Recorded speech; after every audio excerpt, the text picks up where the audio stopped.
host, Chase, and joining me today, I have two guests, Laura Miera and Randy Verniers, both the VP of Technical Product Development and the VP of International Sales, with me today from Marmot, or formerly of Marmot, I guess I should say. Yes.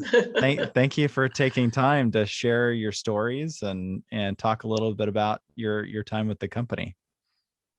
Sure. Yeah, and I should say thank you for your contributions to the Outdoor Recreation Archive. I know you've been, Laura, you've been a big supporter of us, or at least, and I'm sure Randy has been too. But you and I have been talking a lot about this archival effort that we've had going, and appreciate your support of this initiative and sending some of your materials from your days at Marmot to us to be preserved and appreciated. So thank you. You're welcome. I guess to start, we're going to cover a lot of ground today in a short amount of time, but I think it's always helpful to understand, where your initial connection to the outdoors came from. Not even the outdoor industry, but did either of you have a real connection to outdoor activities before you got into the industry itself? I think you should start, Randy. Okay, well, goes back to early 70s. My first experience was, I grew up in Chicago, and a friend of a friend moved to California, to Berkeley, so we decided to take a road trip. So I borrowed my friend's Boy Scout knapsack and packed up our Volkswagen minibus and went out to California. Saw his friend. We decided we were going to go on a little camping trip. No tent, no water bottles, one backpack, two backpacks, and we bought a couple cantaloupes, some big cans of soup, and we took off on the trail to Hetch Hetchy in Yosemite, and it was insane. It was switchbacks forever, getting up higher. We ran out of water. Never tasted cantaloupe so good in my life because we were dying of thirst. Finally got up to a little place where there was a spring, and a couple of the trail crew were camped.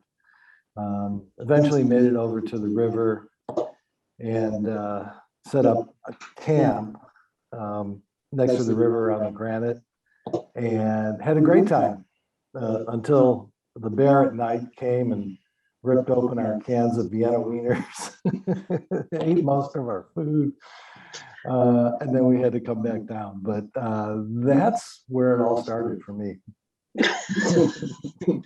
You'd never guess he ended up being a climber. Yes.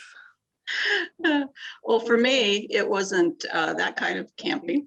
I grew up in a very large family, oldest of 6 kids, and the cheapest thing a family could do was to go out in the wilderness. So we would camp almost every weekend. And my stepdad was a hunter safety instructor. So, we were either fishing, hunting, target practicing.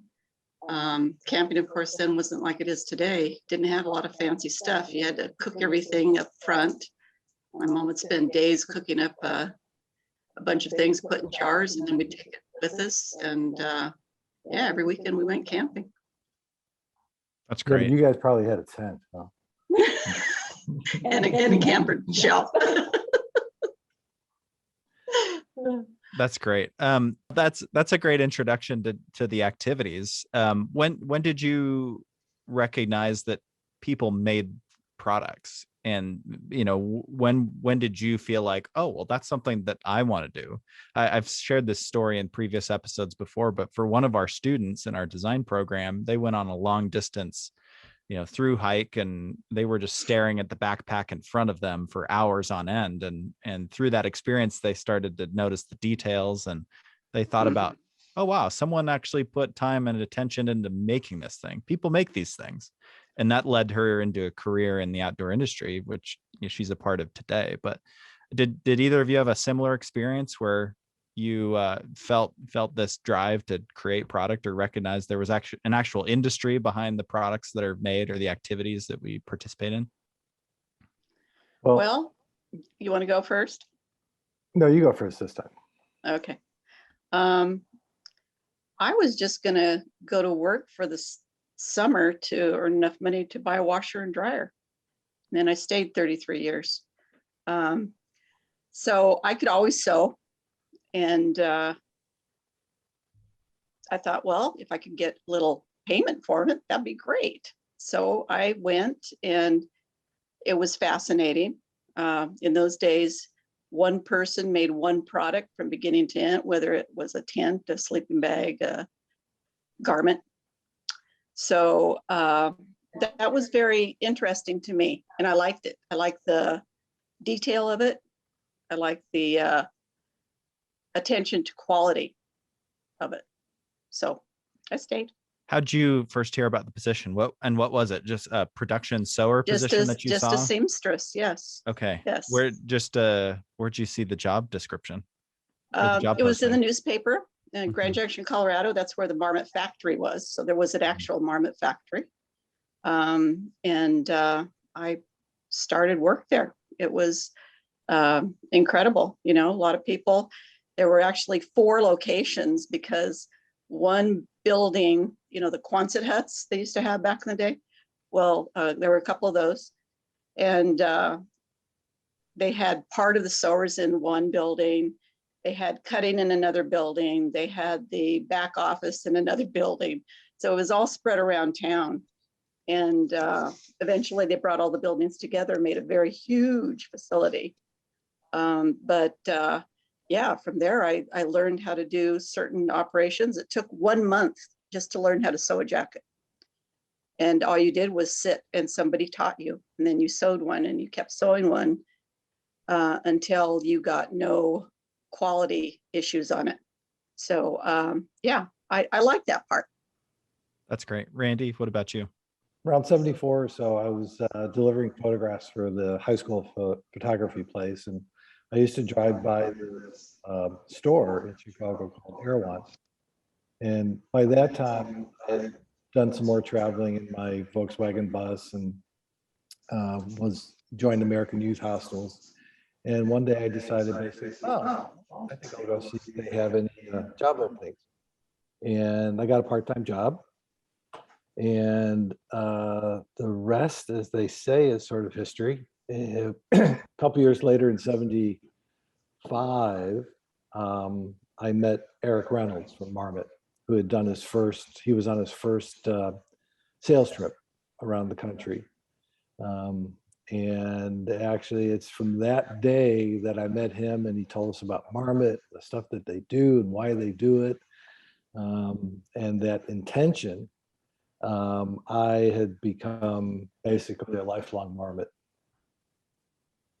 And within 5 years, 1980, I was traveling again in Berkeley, stopped by the Marmot store there, asked them if they had any job openings, and I moved from Chicago out to the Berkeley store in California, and was there for 10 years.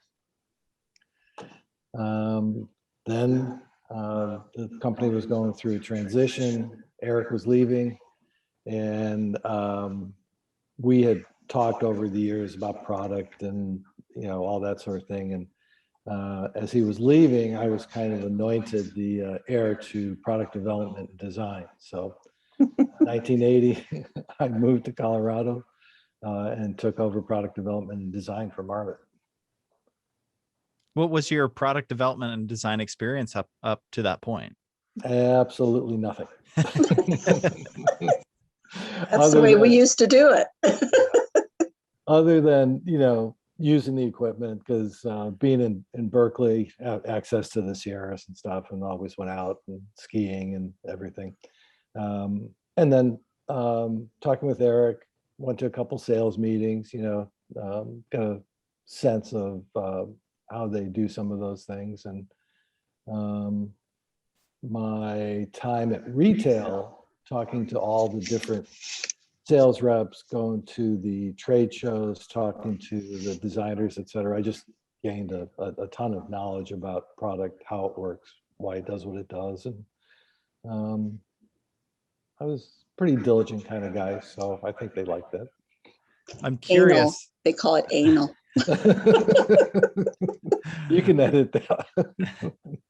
I'm curious, you mentioned becoming a lifelong Marmot from that day forward.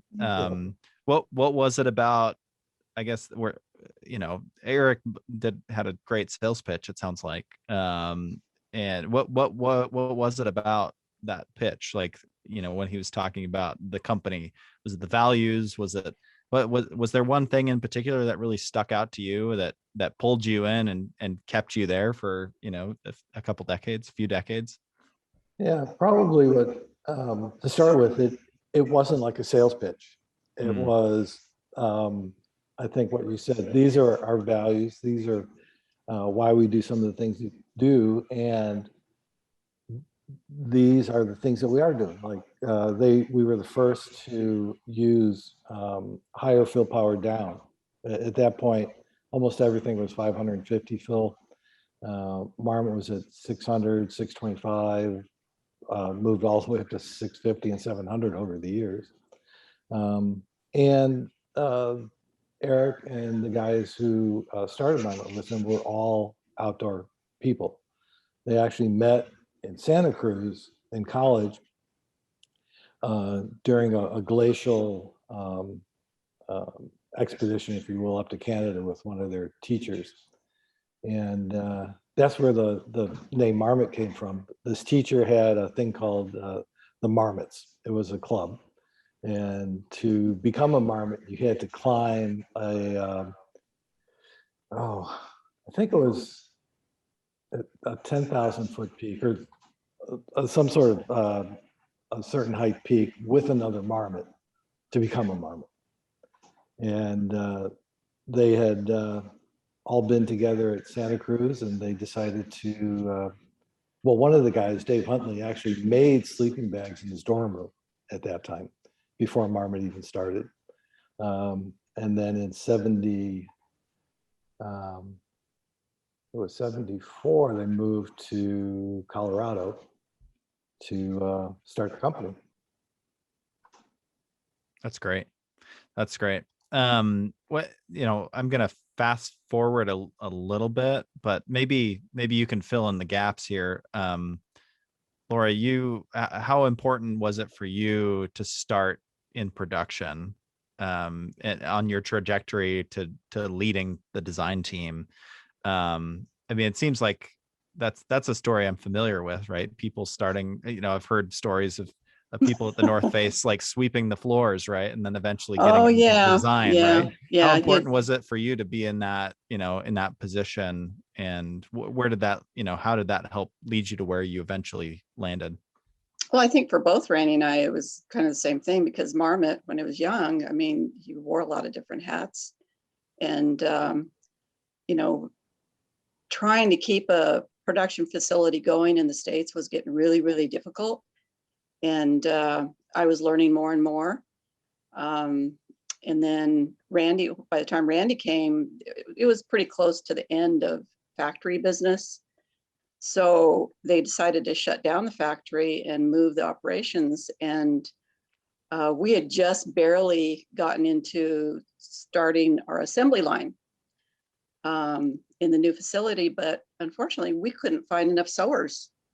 We trained sewers all year long, but the base for people to come in, you would get women who were basically almost retired, who had never had a job, and you'd train them for 4 or 5 months, and still you'd only get like 60% efficiency. So that's not a very good combination to run a facility with the kind of needs we had.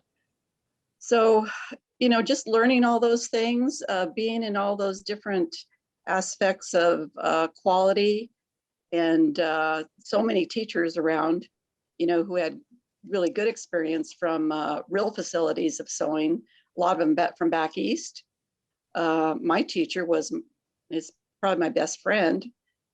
She trained me, and she still lives in Grand Junction, and she runs a small facility of her own, Dolores Dean. She was actually Marmot's first seamstress. So she knew all the founders, very well. But all of their, like Randy was saying, Eric didn't have a pitch. I think it was his passion. his passion was what I think really struck with you, and the passion for product and doing it well and making the best. And it, you know, they all were very passionate people. And that, I think, paid forward to all the people that kept going with Marmot. So, you know, that was something that I really loved, was the attention to detail. That's the way I do most things. And so does Randy. So it was a good combination. Well, sometimes not a good combination when we disagree, but yeah, that was the start of our life at Marmot. Right. Well, and that's where you both met, was in that factory then when Randy Yes. came over. Okay. Yes. Yeah. Um, Actually, I did not like him. Because I was up in heaven.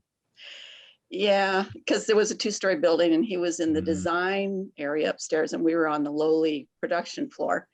And, you know, it's always been this way and always will be, you know, design and production butt heads. Well, who's We're a all about butthead? efficiency and making it right. And design has got their, you know, whirly ideas. And it started way back when he was at the Marmot retail, because we got a bunch of garments back and I was wondering why. So I went down to the warranty area and they showed me all these garments with the storm skirts pulled off. And I'm going, what the heck? And apparently Randy from Marmot sent them all back because the back tacks were failing. Yeah. Okay. He didn't have to pull them. There's I was testing them. That's the early QA, you know, QC experience, right? Yeah, definitely. Well, I'm curious. I mean, both of you saw a lot of major changes hit the industry, and Laura, you talked a lot about sewing being a skill set that was harder and harder to find. I think it's interesting because maybe even like a decade before that, you have companies like Frostline Kits, and maybe you've sewn some Frostline kits yourself. I did. But maybe a decade before in Colorado, Frostline Kits was booming, right? Oh yeah, it was. You saw them everywhere. Right, and so I mean, at that point now, it seems very foreign, this idea that, oh, I'd buy a whole business would be built off of buying a technical garment that I sew at home. Right. There's a little bit of a resurgence of that, right? The DIY community, people are more, you know, open to doing that now. But I mean, that was a whole business built on sending people, you know, technical garments that they could sew at home and stuff the down chambers themselves and all of that. So I guess what thoughts do you have on just those changes that you saw over the years working at Marmot, the changes that, you know, moving things overseas, changes in production? Any thoughts there? That was difficult. Marmot was one of the last heritage brands to move. I mean, you know, we were holding on for dear life and it almost killed the company. So when I remember it was a spring sales meeting and we had just sewn all of the sales samples and we had this big fashion show. And in a lot of the historical press clippings that I sent you, there's a part there where I wrote notes. This was the time when Eric gathered us together it was on a Friday, and he says, as soon as you get your checks today, go and cash them, because we don't know if we're going to open up on Monday. And things were that bad. And he said, if you come to work next week, we don't know if we can pay you next Friday. On Monday, every single person showed up. Everybody showed up. And, you know, they pulled it out of the hat. They found some money to keep going. But not long after that is when, you know, the first transition happened. But everybody believed. Right. And, you know, after that, I mean, going overseas, that was, I think what I wrote was trial by fire. It was very, I was 37 years old. I'd never been on a plane before. And I started flying to San Francisco and then Utah and Costa Rica. That was quite a intense discovery of what I could do. And I think I was just too inexperienced to be afraid, luckily. But it was really, really tough because there was no one to train you. You just had to grab things and start doing them. And, and we all did. As they shut down the company, we moved to California. We had a job, but there weren't any real parameters, and there couldn't be. I mean, Randy and I used to order all the buttons, the zippers, measure for fabric, and we'd count everything, get it put on a, on a ship and send it overseas. I mean, we didn't really, nobody trained us to do this. So it was, we learned a lot. And yes, we also took turns cleaning the bathrooms. I think that's a good point about the early days, at least from our perspective for the industry, is that there wasn't a lot of history or really experienced people to show you the ropes. When I went out to Colorado and they put me in charge of product development and design, there was me and a pattern maker. And I had to learn everything from the bottom up. We also had a designer who worked from out of house, but just looking at how to create a spec package, how to work with a designer and the pattern maker and product development people. It was all sort of throw you into the mix and good luck. And this was before, you had like email, everything was faxed. You'd get a fax in from somebody, a designer, whatever, you draw your X's out and draw your style lines in and you'd fax it back.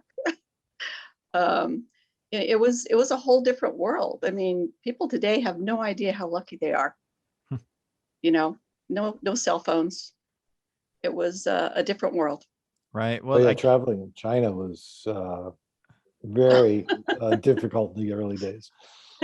I went there a few years ago, and even I felt like, how do I navigate my way around? I landed, and someone was going to pick me up, which is already a luxury, but I landed and realized my phone doesn't work over here. What would happen if this person I'm supposed to meet didn't pick me up? Right. Oh, you have no idea. And so I imagine that's what you went through, right? Oh my God. And then the first some. time I went, that was before highways. You're lucky. There's highways there. Right. There were none when I first started traveling.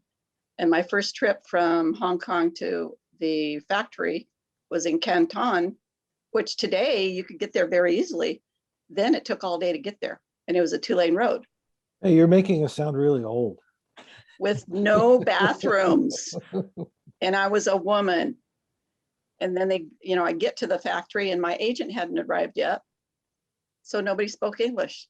So they put me in a guest room and that's where I stayed until he came that night. So it was,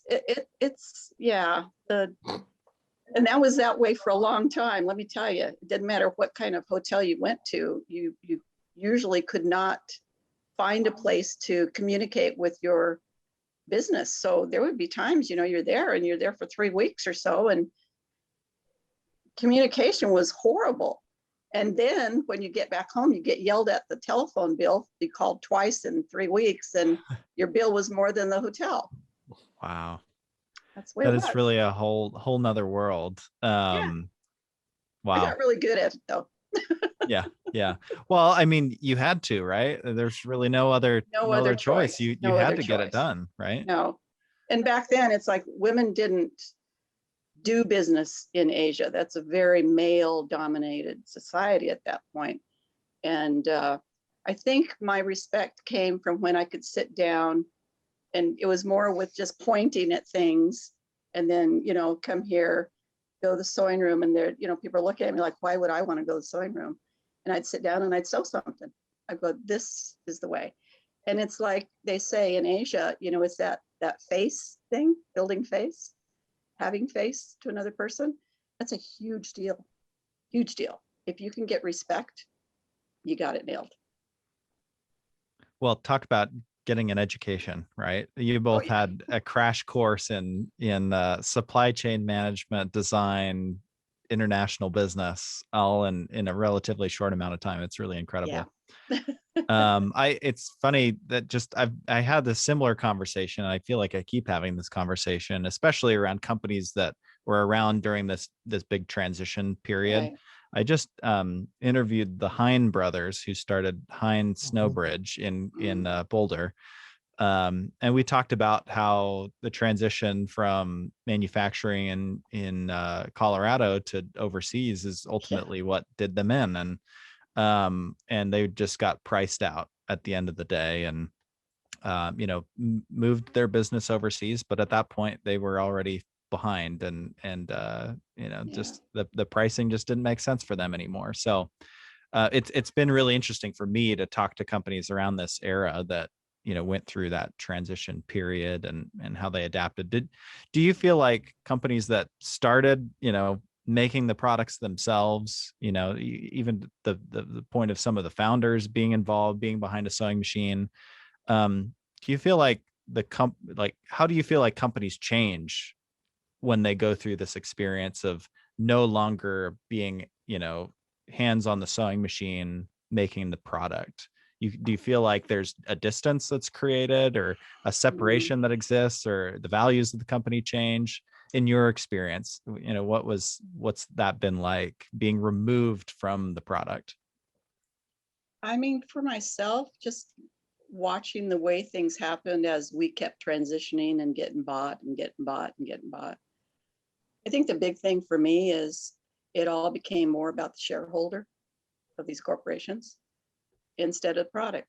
Because if you are bought by corporations that have 50 other companies with 12 other different kinds of products, from air purifiers to Sharpie pins, how is anybody going to focus on you when your whole breath is all about making amazing product in the outdoor industry? In that industry, there's no way you're going to get the same margins as a Sharpie pin. And when it comes down to corporations, though, it's hard for what we would always call the bean counters to, they need to look at this a different way. It's not going to happen. If somebody, and that's basically what, to me, was the demise of a lot of really good brands. You're making it, but I mean, even Marmot, it was not anywhere near the size of North Face, but that's who we always had to wrestle with. Yeah. But go ahead. Sorry, another thing to the point of how is it if one is able to sit down and sew with the people at the factories, or people that don't have that experience. It was crucial in the early days, because in the early days, the factories had no experience with our types of products. It was Laura's job anyway, to basically teach them how to tape a Gore-Tex jacket properly. Yeah. And all those different things. Today, the factories, if you find a good factory, they have the experience. Designers can go there with sketches and get a certain amount of expertise from the factory themselves to build the product. That's a big difference between when we first started and today, I believe. Yes, definitely. Because I used to actually hold classes, because they had, they would be probably 5 or 6 different brands, similar outdoor products. But, they would try to explain to me, well, we do it this way for this brand and it's easier. I'm like, it's not quality, because it's going to, your stress points are Bartex. It's like such a tiny little thing. But if they weren't done properly, it's like your returns would be horrible. So it was hard to get a factory to understand that even though these things all look the same with all these different brands, you need to pay attention to how each brand wants their stuff sewn. That's critical. And it worked for us because our return rate was really, really low for our industry. Right. That's a good point too. You could have two different companies working at the same factory, but if they have different levels of requirements, you can get much different product out of the same factories. Right. Right. And that's one of the reasons we had our own QA team. I mean, many people would, farm that out to a QA service. We tried that once and we quit within a couple weeks. There's no way. So we ran our own team, and they went to all the factories, and we were that was one of the things that we had a stranglehold on, was how to quality inspect a product. That was ours. Well, I'm curious. I've got I guess just some of my own curiosity about 1990. That's when the factory really shuts down and everything's well, the factory in Colorado, right? Because you mentioned to me that sleeping bags are sewn out of Grand Junction, Hong Kong, Seattle, San Francisco. Fleece goes to Utah and a few other places. Outerwear, Hong Kong. I'm curious, the Utah piece. This is something I was familiar with. Where was did you have your fleece products sewn in Utah I can't even somewhere? remember what the name of the place was, but it's like like I said, my friend who trained me, she was the one that took care of that one. She set it up with them and everything. And then I was going over to San Francisco to set up the fleece over there. And I can't remember the name of the place, but it was like, I don't know, more centralized. I couldn't have been very far away from Salt Lake. But that's interesting. Yeah, but they had a fairly big place there. Yeah. Well, I'll have to follow some breadcrumbs and try to track that down, because that's interesting for me. Laura, that wasn't connected with Sunridge, was it? It might have been. That was a company in Utah. They had a great designer and developer there too. Yeah. But his name's not coming to me. I know. If you think of it, let me know, because I'd be very curious to learn more about that. Okay. You both touched on this a little bit, but the technical nature of the industry, I mean, you saw big changes when it came to that as well, right? Gore-Tex Huge. and seam sealing and no-sew. Anything else you want to share there, like big innovations that you felt like you were a part of, or involved in, or saw changes hit the industry? I'll take that one. Okay. Because I wrote notes on that. Anyway, some of the things that I think I'm most proud of from Marmot, even before I got there, was their introduction of a number of particularly functional things. One thing we called angel wing movement, which was a special pattern in the sleeves so you could raise your arm without pulling up on the jacket and stuff, together with pit zips for ventilation. Then like I mentioned before, the movement into getting higher and higher quality down, which was a struggle at times because the down companies didn't really have a great market for the higher fill powers. They were more expensive for most people. We were the first to use Gore-Tex on down sleeping bags. And I think one of the things that, it's not a real high-tech game changer, but it was in the rainwear category. That's our precip jacket. Yeah. It was the first $99 jacket that was actually waterproof and breathable. Do you remember the wars we had internally over that jacket? Oh yeah. Our CEO was adamant though. He goes, it's going to be $99. Yep. And of course, budgeting, they're going, well, there's no margin at $99. He goes, nope, it's going to be $99. Do you remember what he said? No. We need to do this and cannibalize ourselves before somebody else does. And he was right. Yep. That was Steve Crisafulli. And eventually, working with the Japanese suppliers, then I did a lot of the R&D too over the years.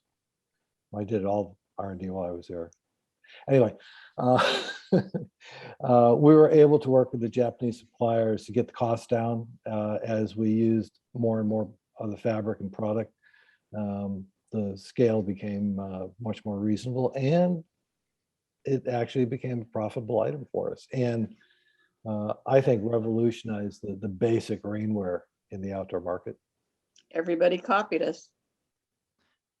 Kind of along those lines, how did you learn how to design technical and performance product? I mean, from going to just sewing something behind a machine to using Gore-Tex and seam tape. And again, there's no playbook for how to do this. There's no playbook for how to get something made overseas.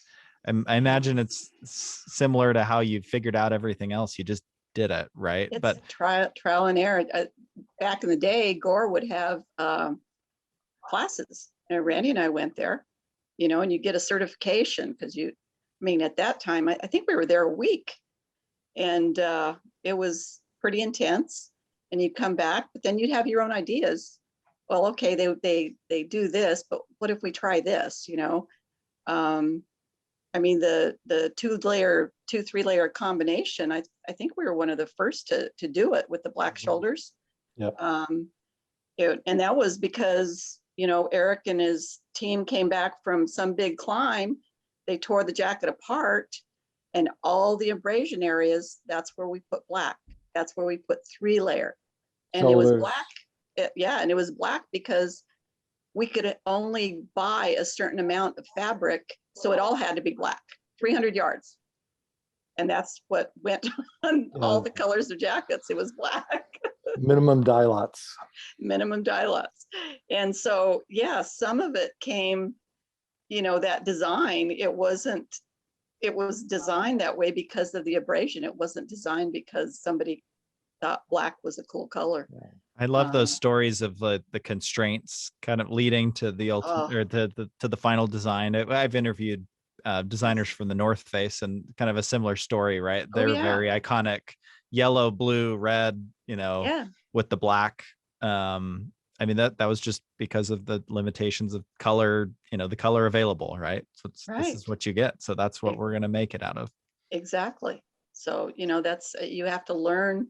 And that's a good point right there, is you're always pushing the edges, but you have to have responsibility for your boundaries too, and what the consequences are if you don't follow those. And that is a hard thing to train, because go ahead. I think what Laura said too, about the development of the 2-3-layer jacket, is that passion that the people at Marmot had to make the best possible products they could. It was a men and women's expedition to Everest that they outfitted everyone with 2-layer jackets and 3-layer jackets, I believe. Yes. All 2-layer, all 3-layer. And then when they got back, they examined all the jackets for leakage and any failure points. And it was the shoulders, the elbows, and actually around the bottom waist, hip belt. Yep. Where the 2-layer failed and the 3-layer didn't. Yeah. And that's a good, that was a key innovation that I forgot to write down, is that combination of using 2-layer and 3-layer together, because Gore had never done that before. We had to, I believe, Laura, develop the seam taping, the parameters, right, with Gore's help to seal it, because sealing 3-layer is different than 2-layer. Then you put them side by side and try and seal two different things together. Was a the bit tape of a had to be challenge. developed. Yeah. It was quite a interesting ride, and partnership, because Gore was such a longtime partner of Marmot, and I think we gleaned ideas from each other. They learned just as much from us as we did from them. And a lot of suppliers are that way. The fabric suppliers, Randy would go over and develop fabrics, and and we'd have these aha moments about certain things. And then it's like, oh, well, where are we going to use this? So it was a definitely team effort. I think back then, again, we all had so many hats that it was critical for us to be on the same wavelength and in the same meetings. I mean, I think I wrote to you, I learned more about men climbers, at the side of mountains relieving themselves. I knew lots about that, more than I ever wanted to know.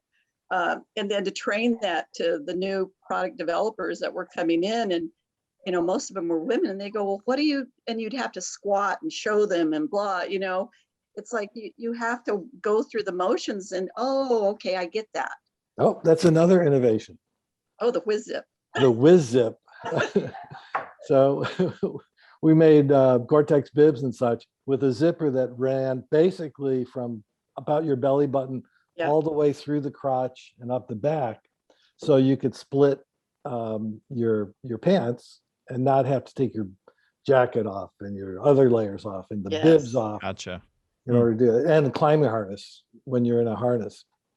Yeah, that was quite a that was a very interesting engineered project. Yes. We came up with all these great names, whiz zip. I was gonna say, who gets the credit for the whiz zip name? That's pretty good. I think that goes back to Eric and the guys. Yeah. Well, I'm curious with maybe some of that, maybe there's a transition point there somewhere, but on the sales side and the marketing side, where I know, Randy, that's ultimately where you found yourself, was in sales, and leading sales.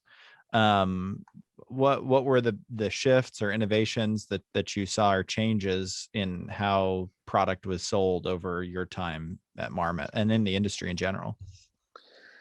Good question. I probably can't talk very strongly about the sales because I never considered myself a salesperson. I had been working overseas and the product and such, and it was more of a time for a change at Marmot in product development. Well, not so much product development, but in design, to bring in new people, new ideas and such. And because of my long-term experience with Marmot, basically, they put me in charge of international sales, which is great. I got to travel around the world and such. Probably one of the challenges was dealing with overseas. You'd have people that were purporting to be a distributor for a country and want to buy a bunch of stuff, and then you find out they're actually reselling it to Costco. Yeah. That was a problem for us because in those days we had a policy that we were not selling through Costco or any of the other large distribution brands, sort of things. Right. It was our faith into retailers. And it was great in the other countries to see the development of their markets too, becoming a bit more sophisticated, more access to product.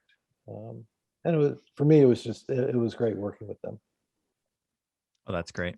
I think it also internally, as the international grew and grew, it was a juggling act internally for production, because there were some things that, you forget, oh, well, that country is in a different climate time than we are for this particular product, or, and all of those things start coming into place. So it got more convoluted and complicated, I think, for production and the people internally, because our production numbers, the number of styles, everything was growing every year, and it's quite a juggling act for any company.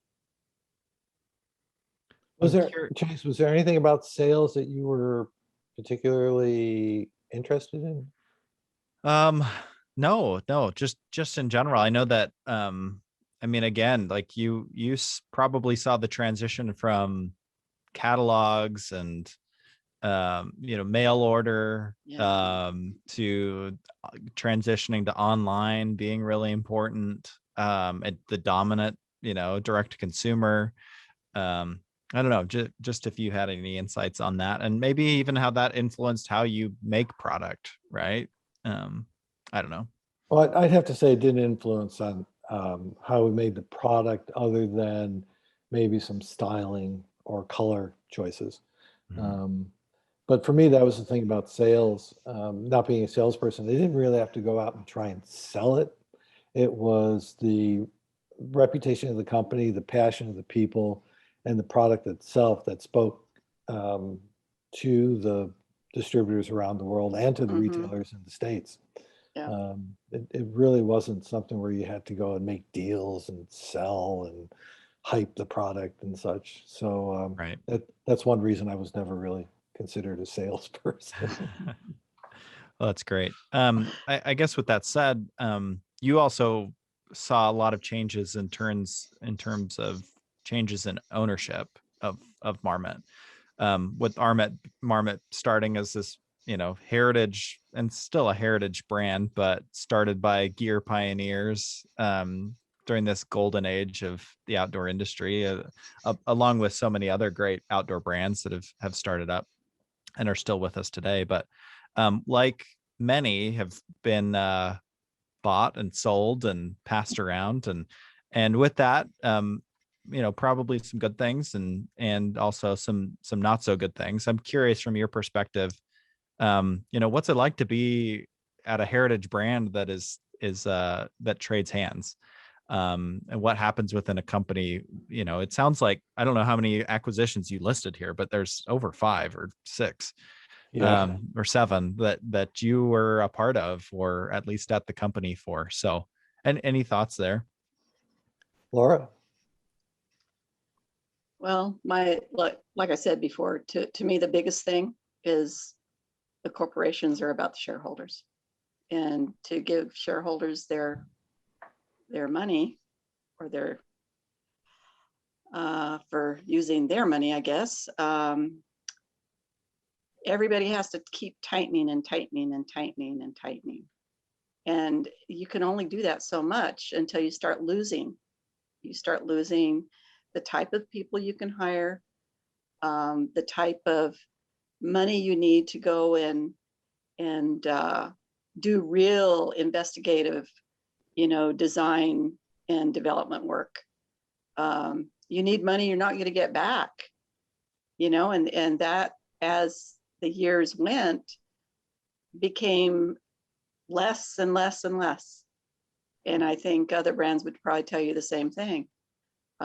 Those brands that have held on to themselves, um, as not public, kudos to them.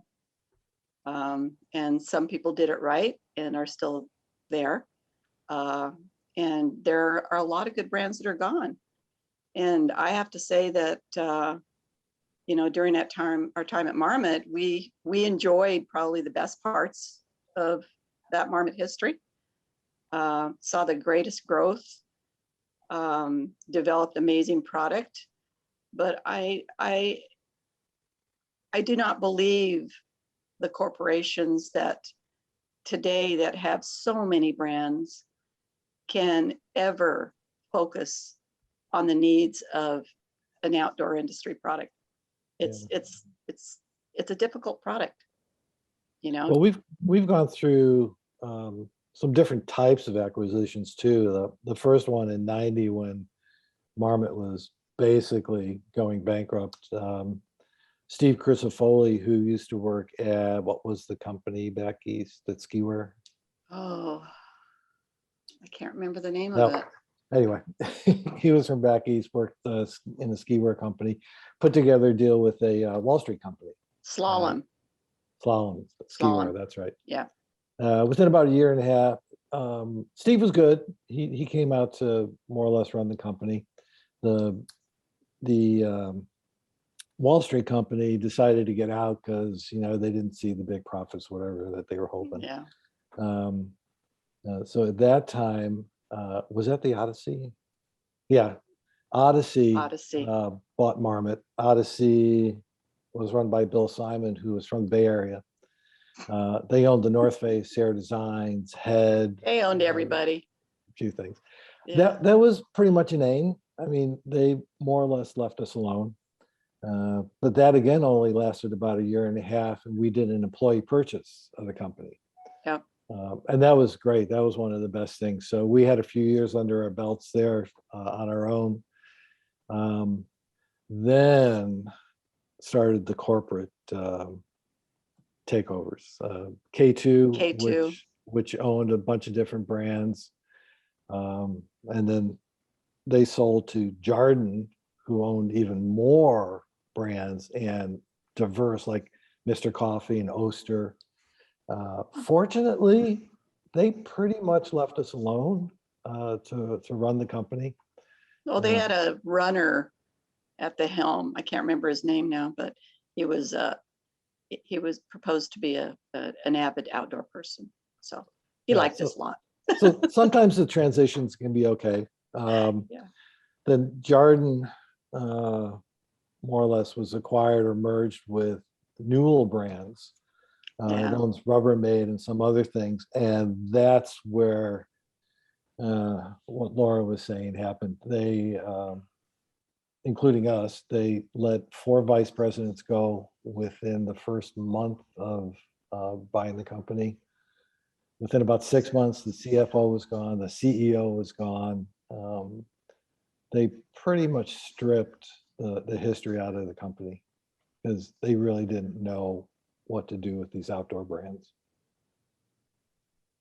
And that's sad. So, yeah. And it's something that we're seeing a lot of, especially, more and more nowadays.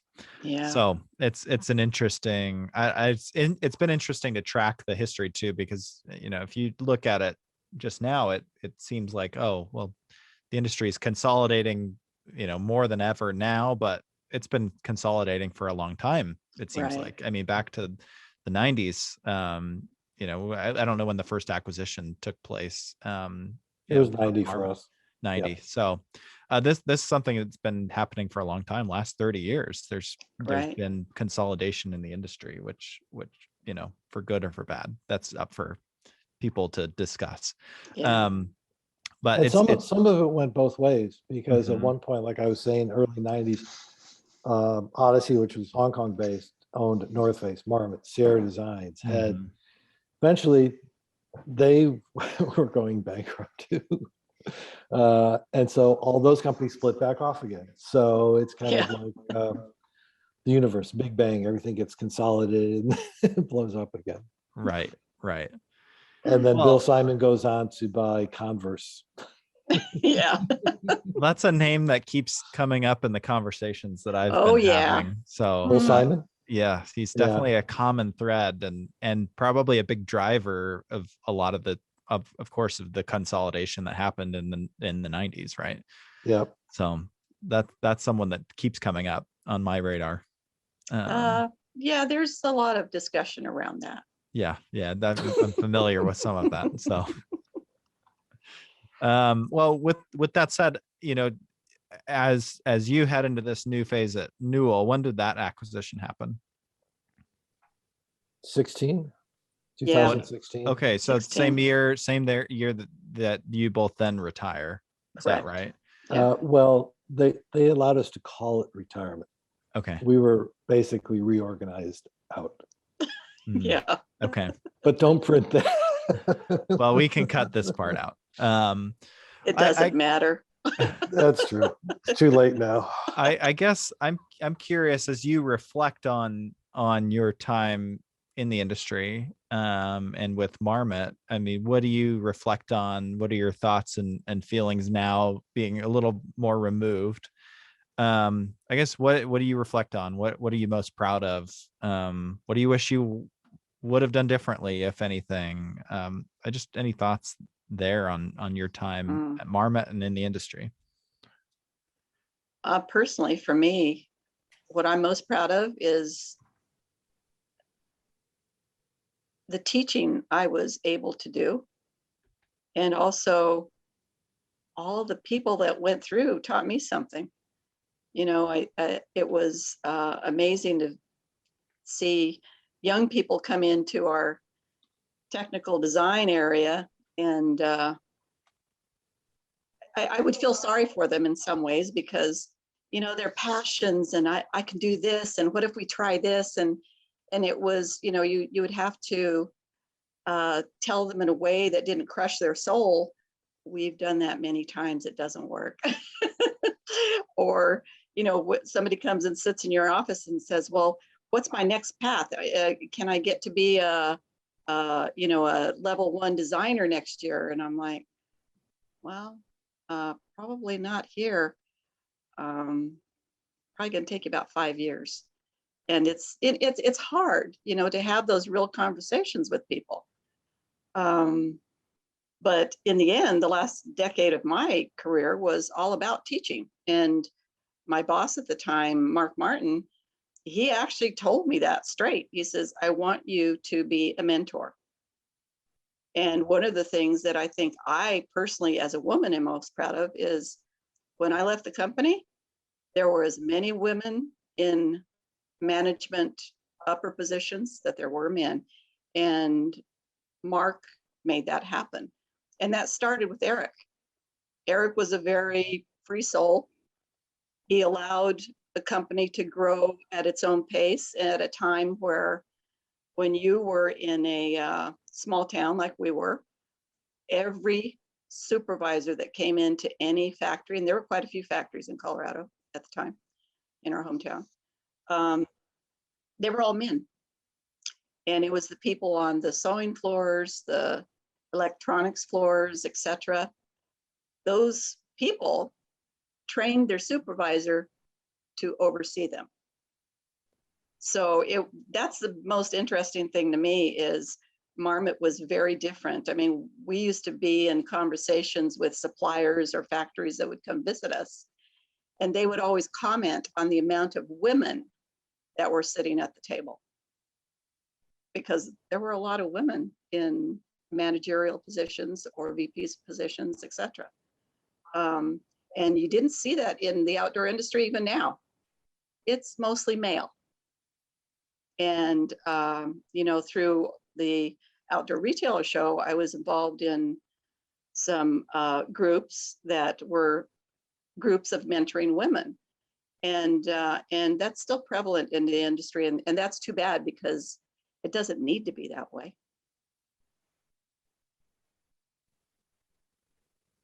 My turn. Andy? Yeah.